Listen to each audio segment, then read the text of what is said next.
morning. Got a full range of issues to discuss, so we're going to go ahead and get started if everyone's ready. All right, good. So as of today, the month-to-date homicide statistics down 17%.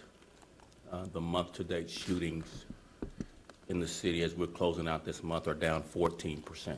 I'm going to go over that again. The month-to-date, that's this month, March compared to March in 2021, they're down 17%, and the shootings month-to-date are down 14%. The year-to-date, that's this year, January through March, this day, homicides are down 4%, and the year-to-date shootings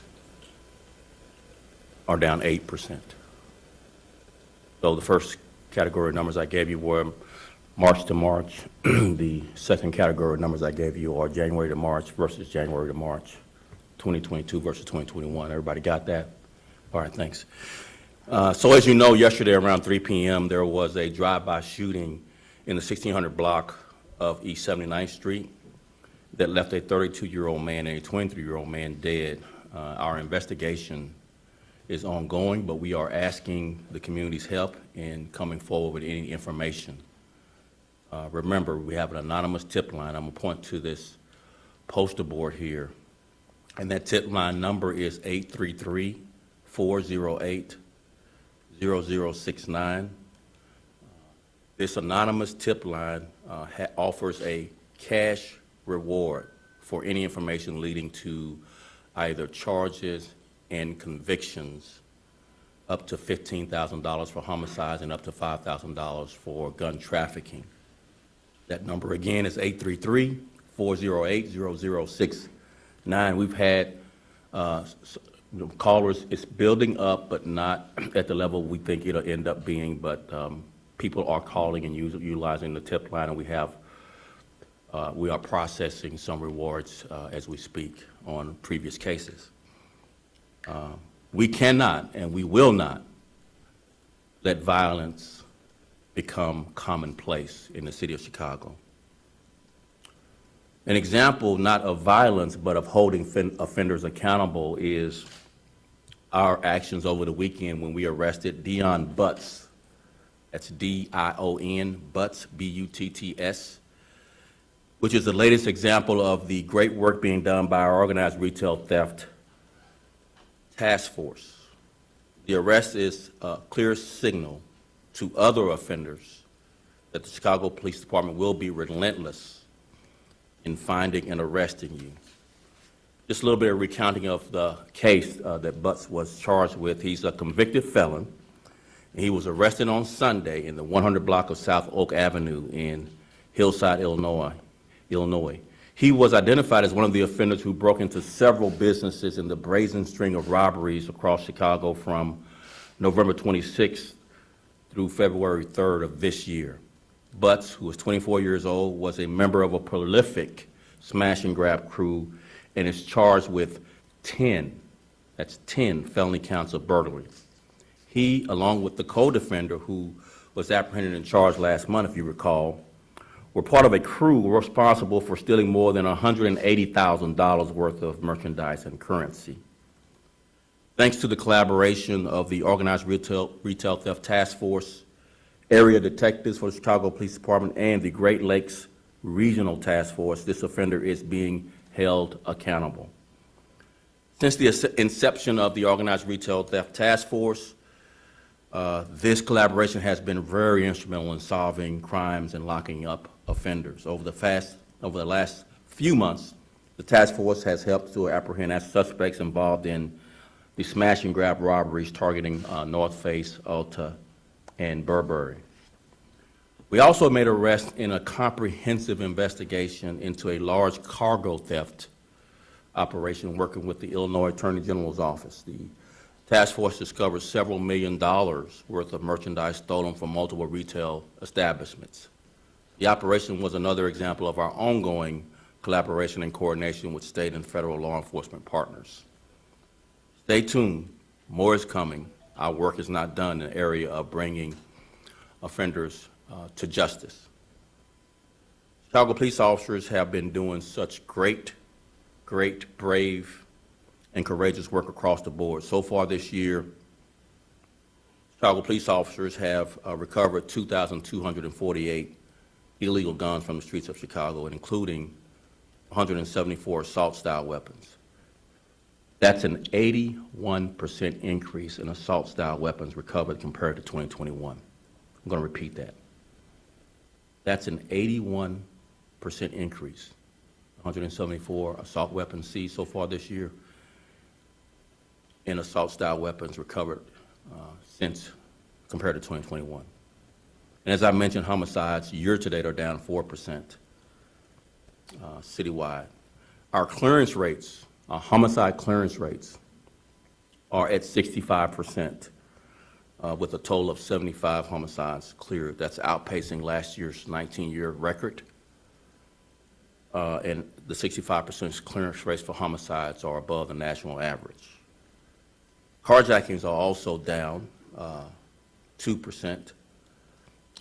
Just an example of some of the work with our Joint Vehicular Hijacking Task Force, conducted a citywide operation on, this will be the 24th one that we've done since 2021.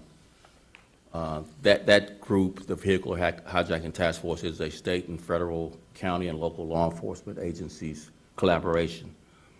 And as you know, carjackings are continuing to be a challenge across Chicago and our suburbs, really across the country. But on March 19th, just a few days ago, 3 male juvenile offenders were arrested in connection with a vehicular hijacking. The 3 offenders were 12 years old, 13 years old, and 14 years old. They were taken into custody in the 3500 block of West Adams Street. They were identified as the offenders who took a vehicle by force from a 50-year-old male in the 1200 block of South Independence Boulevard. The 12-year-old offender is charged with 2 felony counts of aggravated vehicular hijacking with a weapon and 1 felony count of possession of a lost credit debit card. The 13-year-old is charged with 2 felony counts of aggravated vehicular hijacking with a weapon, and the 14-year-old is charged with 1 felony count of aggravated vehicular hijacking of a weapon, and also 1 misdemeanor count of criminal trespass to a vehicle. I want to recognize the officers involved and all the detectives that did great work in bringing these offenders to justice. We cannot and we will not ever let crime and violence go unchecked, regardless of your age. I also recognize, however, that this situation is tragic on all sides. There are multiple challenges here, obviously, with such young people committing these heinous, very dangerous crimes.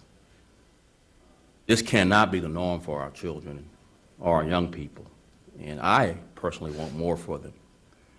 We have to give our kids and young people safe neighborhoods, as well as the options and tools to make better decisions. We discussed this over the weekend in our town hall on public safety on the west side. The mayor and I, along with several other commissioners and several departments, libraries, schools. It's one of 6 town halls that we'll have across Chicago with many community members. We talked about what we could do differently, particularly focusing on our young people as we go throughout the year. The next town hall will be Wednesday at the Chicago State University from 6 p.m. to 8 p.m. And you can register for that online. There were a very good number of young people engaged and participating in the conversation over this past weekend. And I want to highlight a young person in a positive light. You know, we recount the offenders that are young people, but I really want to save some space and use this platform to highlight some of the great work that our young people are doing. And that reminds me of a 17-year-old, Stephen Thomas, who's received more than $1 million in college scholarships and was recently featured on NBC 5 News. He's a senior at Bogan Computer Technical High School on the southwest side and has never wavered in his belief of himself. When asked about his success, Stephen answered that he was just a kid from Chicago who put the work in and put the time in. Not only is this a testament to Stephen's mother, but that's a challenge to every Chicagoan. We've got to, all of us, put the work in and put the time in helping our youth be their best.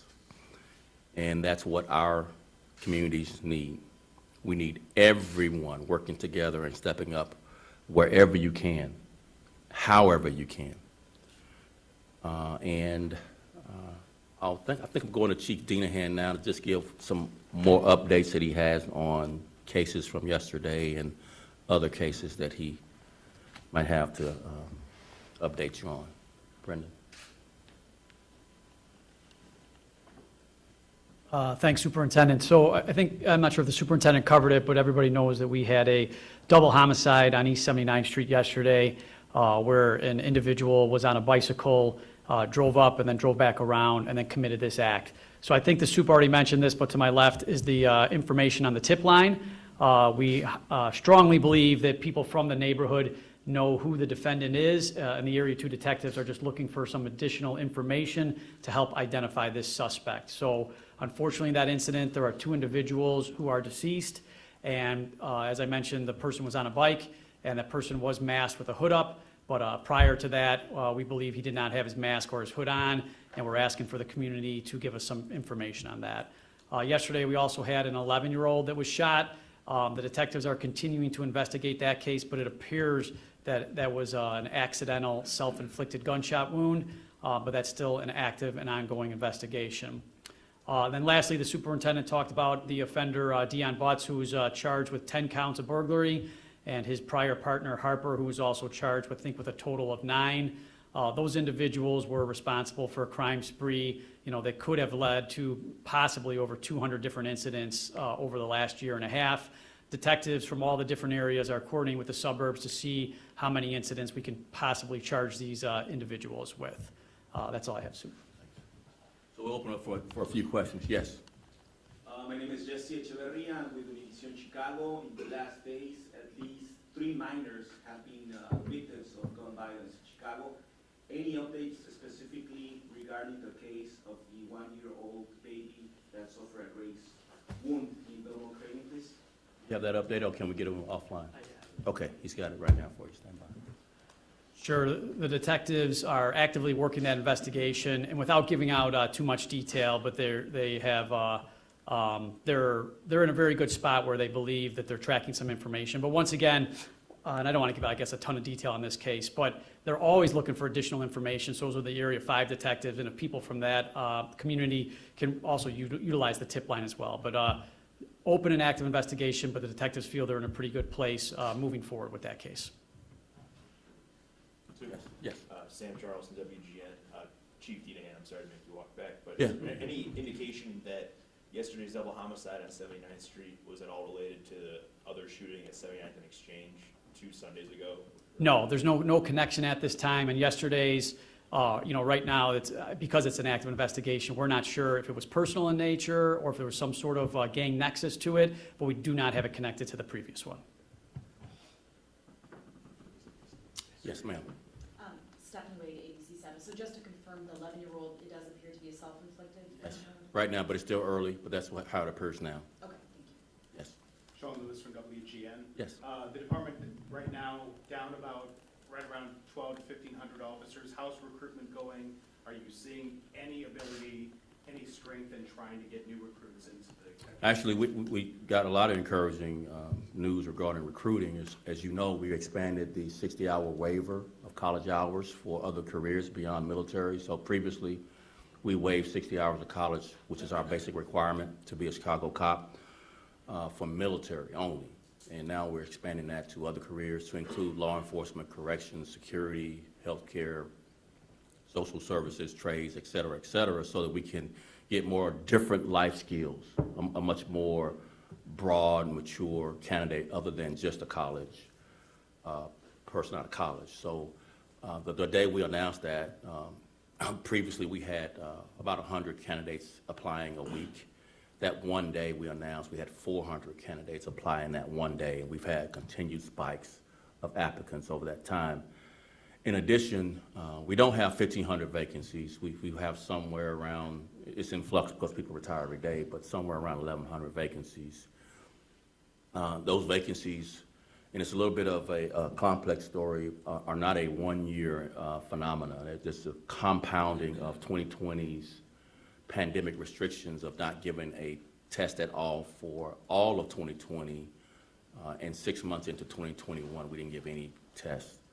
And then we began giving in-person tests in the second half of 2021, so we had an 18-month compounding of vacancies, of attrition. In addition to that, 2021 was an 8.5% spike of what would be normally between 3 and 5% attrition. So normally we have 3 to 5% attrition. We have a 3% spike in 2021. This year's forecasted attrition is back down to what would normally be a normal year, forecasted to be 3% based on officers letting us know that they're going to retire sometime this year. So we have about a 3% attrition so far, which is back to really the low normal. So the catch-up is really about getting applicants, get the applicant pool much wider, much more experienced, and more importantly, much more diverse as we fill our vacancies. We're confident that we'll fill our vacancies. It's the timing of when we'll fill our vacancies. Right now, we have slightly over 200 officers in our police academy to fill our vacancies, and we've had about 3,000 applicants since January. So How many since January? 3,000, over 3,000 applicants since January. So encouraging news, a lot more work to do, but the sky's not falling. We have a compounding aggregate issue regarding vacancies based on the pandemic's restrictions over 2020 and part of 2021. But we've got plans in place to catch up. We've got a dedicated recruiting team going out to job fairs, military bases, and city colleges and universities. So we've got a plan. The plan is yielding early results, but again, we've got work to do. Yes. Superintendent Jorge de Santiago with Noticiero Telemundo Chicago.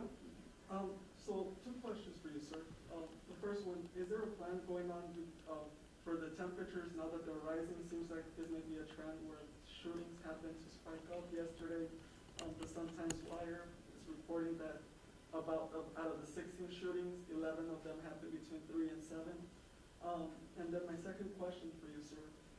It seems that some families are going through the route of requesting help from the FBI. They seem to want to go straight to the FBI because, according to what our desk is telling me, they feel that CPD may not be able to solve many crimes. What would your reaction to that? So great question, and give me an opportunity to repeat what I just said at the beginning. So shootings are down month to date, 14%. And our clearance rates are at 65% above the national average. So that answers one of your questions. And yes, it has been unseasonably warm. But have you been in Chicago long? Because when it warms up, that's not a new thing, right? For all the people that have been on our beat for a while, that's really pretty commonplace. But again, I think the biggest answer to your question is shootings are actually down 14% month over month. And year over year, shootings are down 8%. So double-digit reductions in shootings month over month, and year over year at this point, 8% reduction. The same with homicides. I'll repeat, month to date, month over month, this March compared to last March, homicides are down 17%. So despite what your desk is telling you and the warm weather trends of Chicago that go back decades, all of these categories are down month to date, year to date. And we have a lot of work to do, but I could just tell you, Chief of Patrol, Chief McDermott, deployment strategy is really, really, really yielding a safer Chicago this first quarter. So we've obviously got April, May, June, the warmer, July, all the warmer months are increasingly more challenging, but we've got a plan in place. We're executing on that plan, and we have a lot more work to do. But again, shootings are down, homicides are down, month to date, down year to date. I thought I saw another hand go up. Yes. Superintendent Mitch Dudek with the Sun-Times. Has the department stopped its effort to conduct 1.5 million positive community interactions as requested by the AG's office? And if not, why? We're never going to stop engaging the public to build trust. Thank you all very much. Appreciate it.